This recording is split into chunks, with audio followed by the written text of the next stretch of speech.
സാമവേദം നാവിലുണർത്തിയ സ്വാമിയേ, എന്നെ സ്വരപൂജാമലരാക്കി തീർക്കണേ. സാമവേദം നാവിലുണർത്തിയ സ്വാമിയേ, എന്നെ സ്വരപൂജാമലരാക്കി തീർക്കണേ.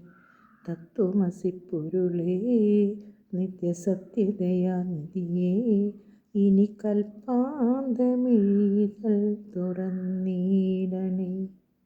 ഇരുമുടി നിറയുമീ ദുരിതം ഒഴിയണേ.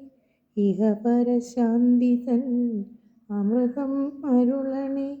മനസ്സാകും പുലിമേലെ വാഴണേ. ജന്മശനി നീക്കി ശരിയേകിടണമേ. സാമവേദം നാവിലുണർത്തിയ സ്വാമിയേ, എന്നെ സ്വരപൂജാമലരാക്കി തീർക്കണേ.